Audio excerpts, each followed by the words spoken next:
అందరికీ నమస్కారం. Senior Congress party నాయకులు పెద్దలు జీవన్ రెడ్డి గారి చేరిక సందర్భంగా ఈ నెల 20వ తేదీన కేసీఆర్ గారి నాయకత్వంలో వారు బీఆర్ఎస్ పార్టీలో చేరబోతా ఉన్నారు. ఆ సందర్భంగా సభ ఏర్పాట్లు పరిశీలించడానికి గౌరవనీయులు పార్టీ కార్యనిర్వాహక అధ్యక్షులు కేటీఆర్ గారు, అదేవిధంగా పార్టీ సీనియర్ నాయకులు అందరూ కలిసి ఈ సభ ఏర్పాట్లను పరిశీలించడానికి రావడం జరిగింది. మరి జీవన్ రెడ్డి గారి చేరిక ముఖ్యంగా కరీంనగర్ జిల్లాకు, ఉత్తర తెలంగాణలో బీఆర్ఎస్ పార్టీకి ఎంతో బలాన్ని ఇస్తుంది. వారు రాజకీయాల్లో చాలా విలువలతో కూడినటువంటి రాజకీయం చేసినటువంటి సీనియర్ నాయకులు.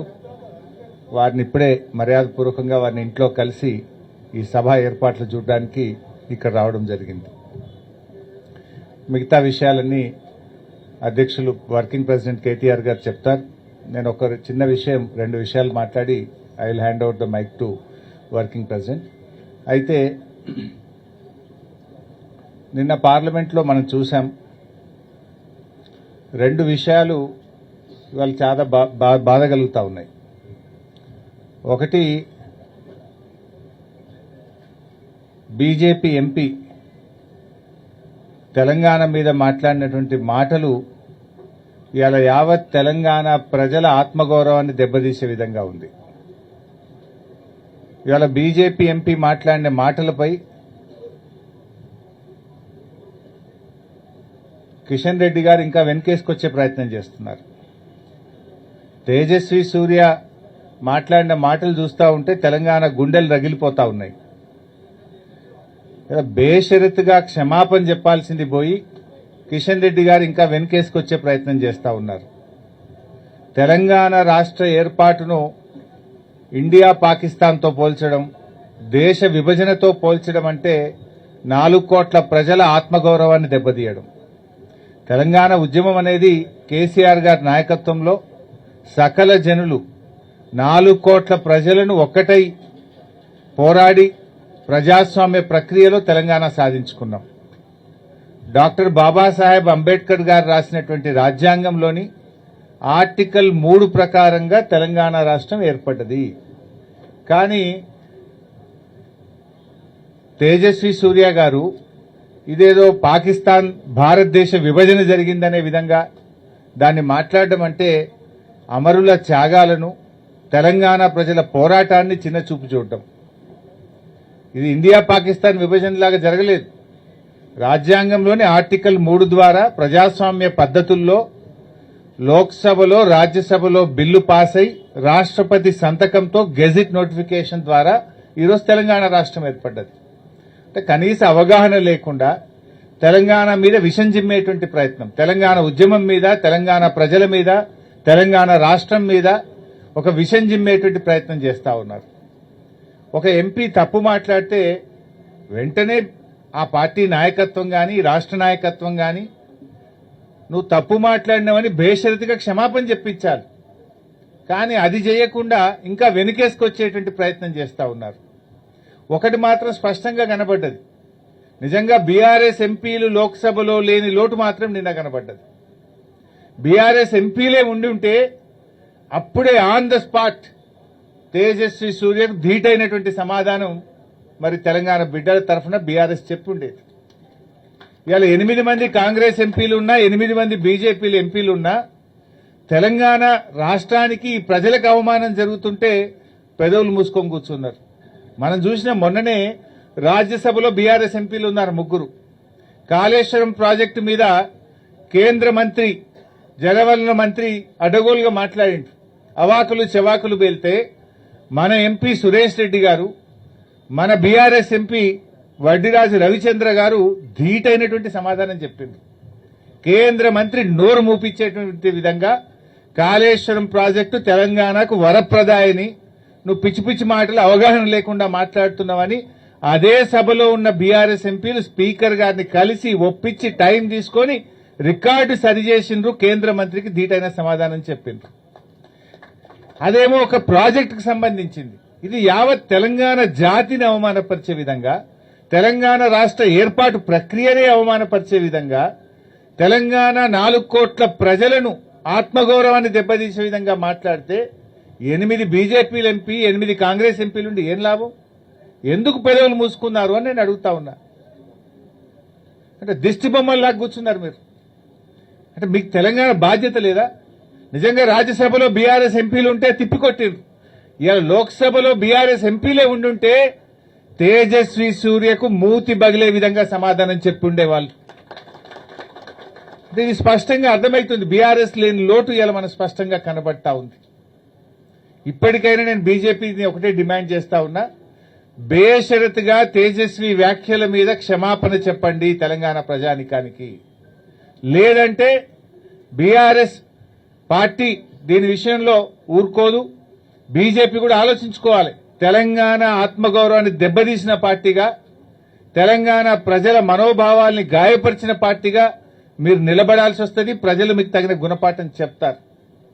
తప్పు జరిగినప్పుడు క్షమాపణ చెప్పాలి కానీ ఇంకా వెనకేసుకొచ్చుకుంటూ కిషన్ రెడ్డి గారికి తగదని కూడా నేను ఈ సందర్భంగా తెలియజేస్తా ఉన్నా. రేవంత్ రెడ్డి గారిని కూడా చూసాం. ఇవాళ బడే బై చోటే బైల బంధం ఇవాళ మళ్ళొకసారి బయటపడ్డది ఢిల్లీలో. రేవంత్ రెడ్డి గారు మొన్న రాష్ట్ర విభజన పార్లమెంట్లో బిల్లు పాస్ విషయంలో, లోక్సభ సీట్ల పెంపు విషయంలో హైబ్రిడ్ విధానం అని చెప్పి ఒక విధానం తెచ్చిండు. హైబ్రిడ్ సంగతి ఏందో ఇవాళ అర్థమైపోయింది. Cross breed. జనరల్ గా హైబ్రిడ్ మక్క అంటే ఏందన్నట్టు క్రాస్ బ్రీడే కదా. క్రాస్ బ్రీడ్ చేస్తే హైబ్రిడ్ మక్క వస్తుంది, విత్తనం ఏదైనా. ఈ హైబ్రిడ్ సంగతి అంటే క్రాస్ బ్రీడ్ అని అర్థమవుతుంది. రేవంత్ రెడ్డి నిన్ననేమో పార్లమెంట్లో బీజేపీ కాంగ్రెస్లు కొట్లాడుకున్నట్టు చూసినాం మనం.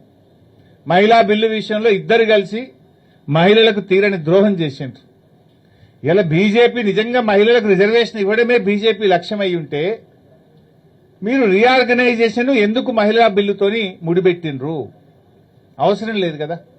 మహిళా రిజర్వేషన్ నిజాయితీగా మీరు చేయాలనుకుంటే కాన్స్టిట్యూషనల్ అమెండ్మెంట్, రాజ్యాంగ సవరణతో ఉన్నటువంటి మీ డీలిమిటేషన్ ప్రక్రియను ఎందుకు దానికి లింక్ చేసినారు?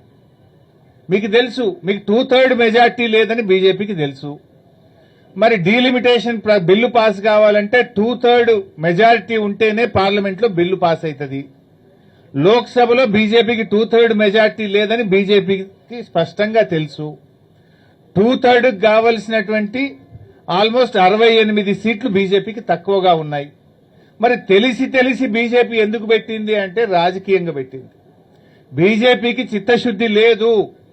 మహిళా రిజర్వేషన్ తెచ్చే విషయంలో బీజేపీకి చిత్తశుద్ది ఉండుంటే డీలిమిటేషన్ ప్రక్రియకు మహిళా బిల్లుకు ముడిపెట్టకూడదు. మీరు ముడిపెట్టినారంటేనే మీకు నిజంగా బిల్లు పాస్ అవ్వడం, మహిళలకు రిజర్వేషన్ రావడం విషయంలో బీజేపీకి చిత్తశుద్ది లేదు అనేటువంటి విషయం అర్థమవుతా ఉంది. మీకు 2/3 లేదని తెలుసు కదా. ఇలా కాంగ్రెస్ పార్టీ కూడా దాగుడు మూతలాడుతూ ఇవాళ మహిళల విషయంలో 2 పార్టీలు దొందే, కాంగ్రెస్ బీజేపీలు ఇద్దరు కలిసి ఈ దేశ మహిళలకు ఇవాళ తీరని అన్యాయం చేసిండ్రు.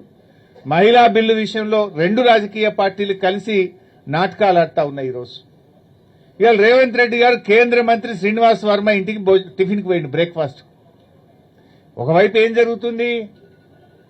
బీజేపీ ఏమో మహిళా బిల్లుకు కాంగ్రెస్ మద్దతు ఇయ్యలేదు, కాంగ్రెస్ నాయకుల ఇండ్లు ముట్టడించండి అని బీజేపీ పిలుపునిస్తుంది.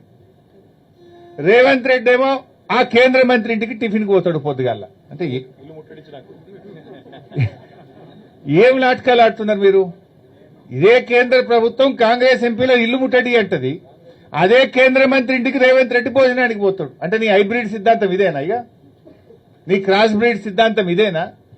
నాకైతే ఆ రాహుల్ గాంధీకి సోనియా గాంధీ గారికి అర్థమవుతుందో లేదో నాకు అర్థమైతలేదు. ఈ క్రాస్ బ్రీడ్ సిద్ధాంతంతో ఈ రేవంత్ రెడ్డి చేసే ఈ హైబ్రిడ్ పనులతో కాంగ్రెస్ పార్టీ బతికి బట్టగట్టదా? కాంగ్రెస్ సిద్ధాంతం నిలుస్తుందా? అసలు ఆయన చెప్తున్నది ఏంది? ఇవాళ పొద్దున ఏడిపోయినావు నువ్వు. ఇవాళ దేశమంతా కాంగ్రెస్ నాయకుల ఇల్లు బీజేపీలు ముట్టడిస్తుండ్రు, నువ్వేమో కేంద్ర మంత్రి ఇంటికి టిఫిన్కి పోతున్నావు. అంటే నీ విధానం ఏంది? నీ పద్ధతి ఏంది? అసలు మీ పోరాటంలో ఉండే డ్రామాలు ఏందో ప్రజలకు అర్థమైతలేవా? నిజంగా కాంగ్రెస్ బీజేపీల పోరాటం నిజమైతే నువ్వు ఎట్లా పోతావు పొద్దుగాల? అంటే మీరంతా కూడబలుకొని ఈ దేశ మహిళల్ని మోసం చేసిండ్రు. ఈ దేశానికి ఇలా మహిళా రిజర్వేషన్ విషయంలో మీకు చిత్తశుద్ధి లేదు. ఆనాడు కేసీఆర్ గారి నాయకత్వంలో తెలంగాణ మొదటి శాసనసభలోనే మహిళలకు చట్టసభల్లో రిజర్వేషన్ కల్పించాలని ఆ రోజు బీఆర్ఎస్ పార్టీ ఏకగ్రీవ తీర్మానం చేసి కేంద్ర ప్రభుత్వానికి పంపింది. బీజేపీ మీద నెపం పెట్టి కాంగ్రెస్ తప్పించుకునే ప్రయత్నం చేసింది. కాంగ్రెస్ మీద నెపం పెట్టి ఇలా బీజేపీ తప్పించుకునే ప్రయత్నం చేస్తుంది.